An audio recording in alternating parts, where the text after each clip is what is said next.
Hi, my name is Mark.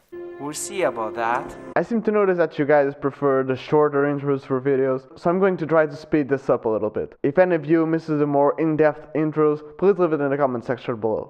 See, nobody cares. So yeah, as you saw in the title, this video is really about how to apply scales. Hell yeah. Everybody knows that same old fairy tale that you learn the pentatonic scale and then you gotta learn modes and all of these crazy scales like Lydian flat 7 and Phrygian dominant and harmonic minor, melodic minor, all of those things, and then you're like, Oh, I gotta learn new scales. I gotta find out how to have this outside sound. Or maybe how to add these spicy notes. or whatever you're trying to achieve, but then you realize, Well, but I can't even use the major scale. I don't really know how to improvise over a regular chord progression. I can't even use the major scale properly, and now I'm learning all of these scales that I don't really know how to use. Well, what am I supposed to do now? I can feel it. and even though there have been some really great videos by the masters Guthrie Govan and Paul Gilbert and Martin Miller, pretty much every guy that knows how to play has made a video on how to apply scales and which way is the best way for you to do it. Let's be honest, it's not like I'm going to completely revolutionize the way people learn scales, and it's not really like the way I do it, it's completely original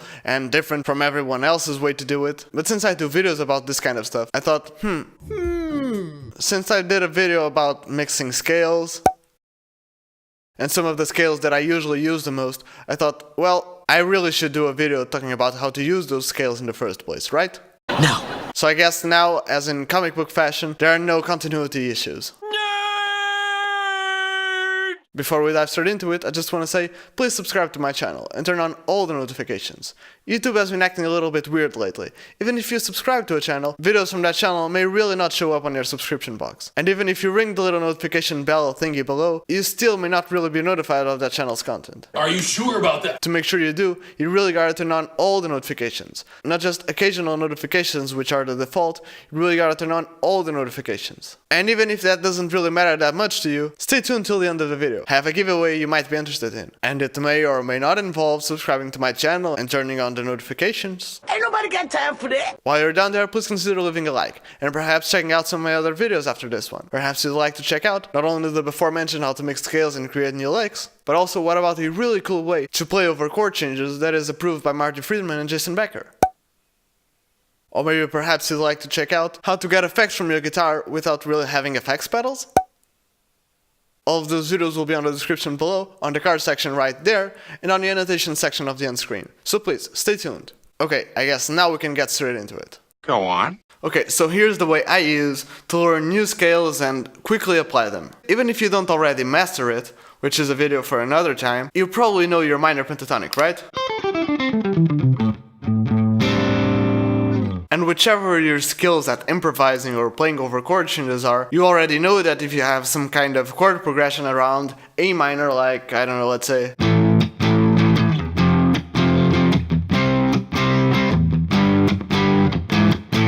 you can use your A minor pentatonic.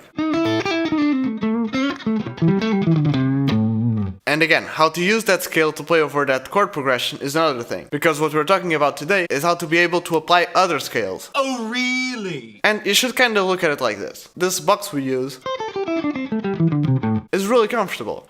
Nice. Your first finger can bar the same fret.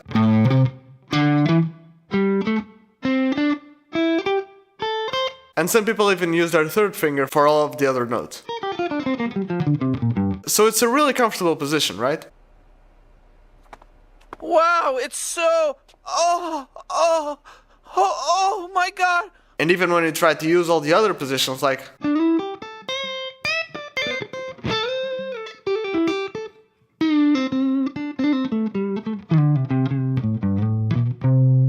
it's still pretty comfortable. But then you start learning other scales and 3-note per string scales, then you're like, oh my god, how am I supposed to do this? It's easy to get lost. Let's look at the harmonic minor scale, for instance. A lot of people learn the harmonic minor scale as a 3 notes per string scale, and there's no problem in that.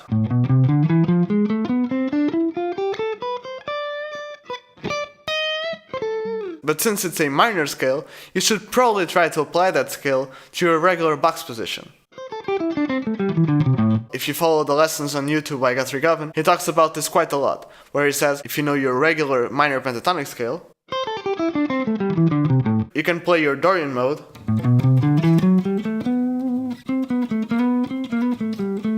But instead of playing it 3 notes per string, why not just add those little Dorian notes, which in this A minor case are B and F sharp.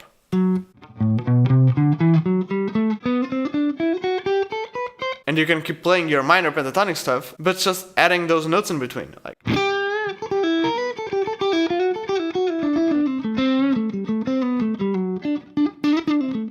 And as Guthrie says, you can obviously apply this concept to other scales. Like for instance, if you want to do the harmonic minor scale, there are just a couple of notes that you gotta change from your minor pentatonic scale. You gotta add that B again. You gotta add that little F. Then you gotta trade that G note for a G sharp. In a more kind of minor pentatonic box shape, the harmonic minor scale will look kind of like this.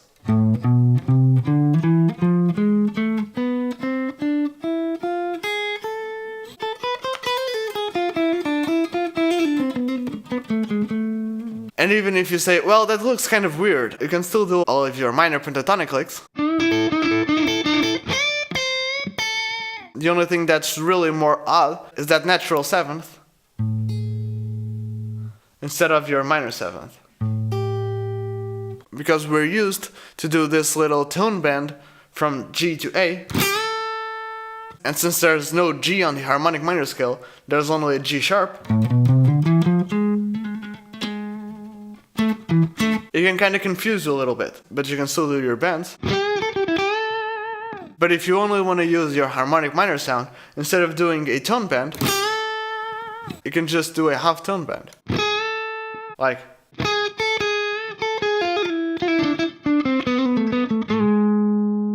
As you can see, it doesn't sound really completely useless or out of touch, but it already sounds different. It's something that you probably never really tried before.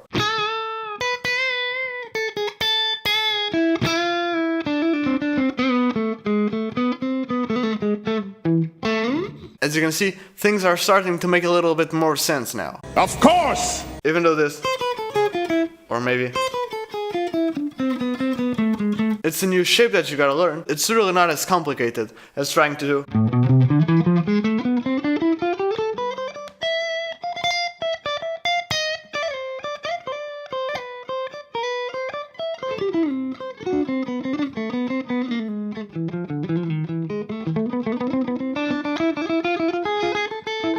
And this is a way that you can kind of use to transition to major scales. I like where this is going. Giggity. Even if we stay in this A minor position, the relative major to A minor is C major. And everybody knows that little trick of if you want to do a C major pentatonic, you can just keep playing your A minor pentatonic. But let me propose you another thing. If you're aware of the modes of the major scale, you know there's the Mixolydian Mode. And the Mixolydian Mode is pretty much your C major scale. But instead of using that natural 7th, you do a flattened 7th.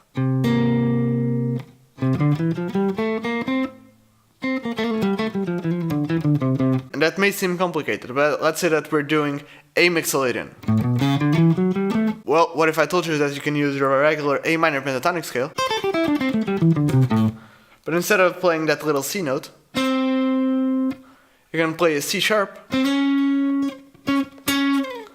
and we get what's called a dominant pentatonic, which, to be completely honest, if you look at it,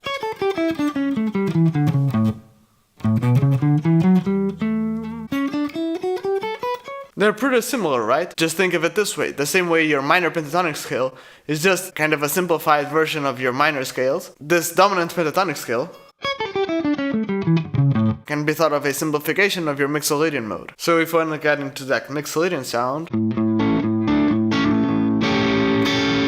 you can start out by using your dominant pentatonic, which is a pretty familiar shape. All you gotta do is get your minor pentatonic, but switch all the C notes for a C sharp.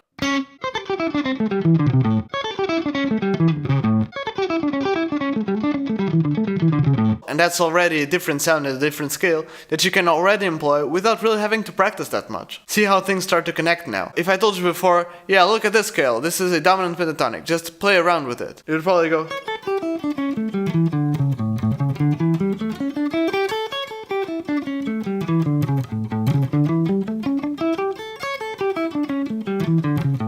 now that I show you that you can apply it just like you did with your minor pentatonic scale, you can already do all of your crazy stuff. Let's say a familiar minor pentatonic lick. You can already do that lick, but in a dominant way. And just as you did with the minor version, you can now add those more Mixolydian notes, like again the 9th, that B, and that 6th, that F sharp. Keep playing your minor pentatonic-ish dominant pentatonic licks, but start adding those notes, with not really much more extra effort required.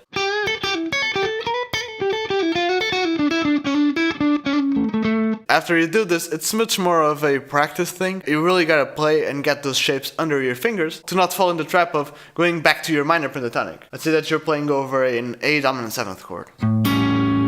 Since you're used to your minor pentatonic scale, even if you're thinking about going to that dominant shape, if that shape really isn't under your fingers, you may fall into the trap of going to your minor pentatonic scale.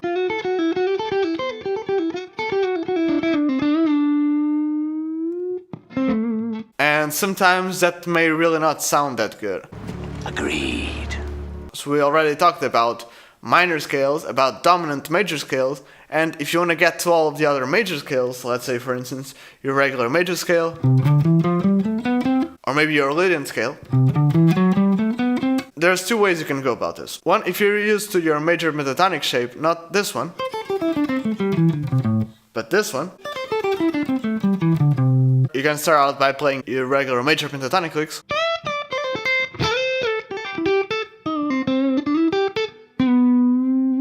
just as we did with the Dorian mode and the Mixolydian mode, start filling in those extra notes.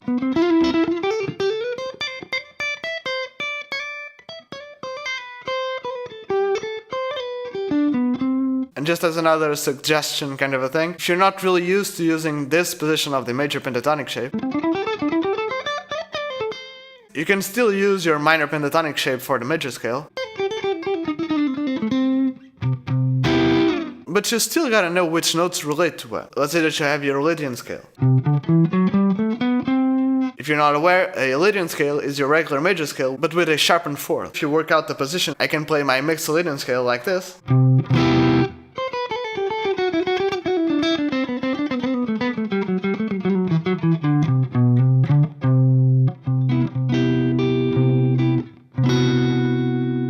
You still gotta know which notes to target. At least I think it's much more easier to grasp this position.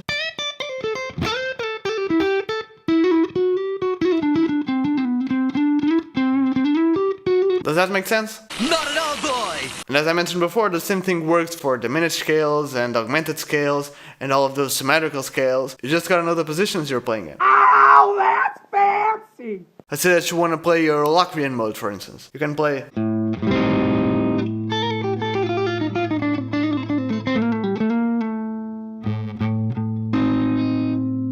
Or maybe you want to use the altered scale, and at first you're like...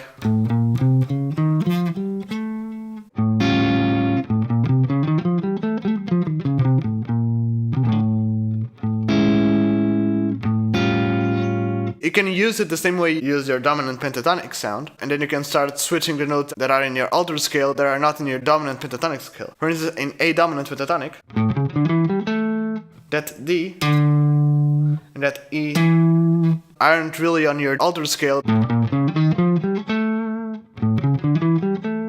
but they're similar shapes, right? I guess it isn't. You just gotta be careful when improvising to not be playing over this chord, for instance, and then using your 4th or your 5th a lot.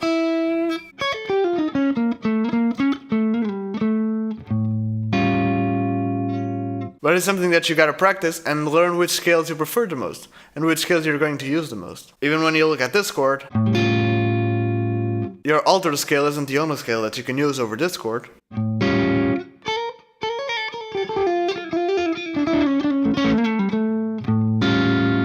But that's a subject for another time. Let's look at the symmetrical diminished scales, for instance. If you do your whole tone, half tone scale, it's not really that different of your minor pentatonic scale. So you can just kind of play around it. or even maybe your half-tone whole tone scale. If you look at it, it kind of fits in with your dominant pentatonic scale. This time you just kinda gotta play it like... You kind of get the point, right? Yes, your minor pentatonic scale is great. And that shape is really comfy. And you can use that shape not only to implement other scales, but to implement other shapes, and generally be much more aware of other scales and shapes. I'm not really saying don't learn your 3 notes per string shapes, or whatever your extra methods are. I'm actually advising you to learn every single one of it. Whether you're going for this approach, whether you're going for the 3 notes per string approach, or maybe you're going for the caged approach, there's value in every approach. Not only try them all, but try to get proficient at them. There are things that you can't really do in this method or in the caged method, that perhaps you can only do in the 3 notes per string method. You should learn as much as you can so that you can make a conscious decision of what you're going to do. I don't think so. Thank you so very much for watching. I hope this video was helpful to you in any way possible, and if it was, please leave it in the comment section below. Was there something I missed, something I should have said, something you can add to this discussion? Do you have any suggestions for other videos? Don't forget to leave it in the comments below. Yeah, maybe. As always, I'm giving away free one-on-one Skype lessons. Nothing. It's for free. And anyone can enter, but they are limited though, so you gotta be fast. And all you have to do to win one free Skype lesson and discounts on future lessons is to subscribe to my channel, turn on all the notifications, follow me on Instagram and like my Facebook page, and then DM me on one of those social media, with screenshots proving that you did everything mentioned before. And yeah, I guess that's it. Again, thank you so very much for watching. Don't forget to like, comment and subscribe. Please check some of my other videos out. Don't forget to turn on all the notifications, and cheers!